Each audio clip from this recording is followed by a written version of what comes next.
Hello friends, আজকে আমরা চলে গেছিলাম একটা টিভির শোরুমে, যেটা বারাসাতে। তোমরা অনেকেই দোকানটা দেখলে হয়তো চিনছো। এটা কিন্তু গ্রেট ইস্টার্ন শোরুম, এই নামটা তোমরা অনেকেই জানো। এখানে কিন্তু বিভিন্ন ধরনের ইলেকট্রনিক্স পাওয়া যায়। আমরা কিন্তু আজকে চলে আসছিলাম, আর এখানে ঘুরেই আমি দেখছিলাম এখানে কিন্তু অনেক রকম ইলেকট্রনিক্সের জিনিসই আছে, যেটা এসি, ফ্রিজ, নানা রকমের টিভি সাইজের বিভিন্ন ধরনের। তো এখানে ঢুকে কিন্তু খুবই ভালো লাগলো, যেটা এখানে রিজনেবল প্রাইসে আর খুব সুন্দর সুন্দর যে আইটেমসগুলো আছে। ঢুকেই কিন্তু একটা সুন্দর গণপতি বাপ্পার মূর্তি দেখে আরও ভালো লাগলো। তো এখানে কিন্তু এখন যেহেতু স্মার্ট টিভি পাওয়া যাচ্ছে, অ্যান্ড্রয়েড টিভি পাওয়া যাচ্ছে, গুগল টিভি পাওয়া যাচ্ছে, তো আমরাও একটা এরকমই নেব আশা আছে। তো এখানে কিন্তু দেখতেই পাচ্ছি হিউজ হিউজ সাইজের টিভিগুলো রাখা আছে, যেগুলো দেখলে খুব ভালো লাগছে। আমার মেয়েটা পাজেল হয়ে যাচ্ছে কোন টিভিটা নেবে। তো আজকে তো টিভি নিয়েই বাড়ি ফিরবো, কারণ টিভি একটা বাড়িতে না থাকলে ভালো লাগে না। হঠাৎ করে আমাদের টিভিটা প্রবলেম হয়ে গেছে, তো এই জন্যই আসা। তো আজকে কিন্তু টিভি নিয়েই বাড়ি যাব, বর কথা বলে নিচ্ছিল।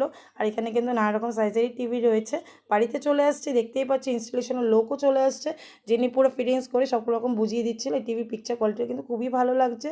আর যেহেতু আমার মেয়ের আজকে বার্থডে, এই জন্য কিন্তু বার্থডের দিনই টিভিটা নিয়ে চলে আসছি। তা মাম্মামও দেখতে পারবো, ওরও মনটা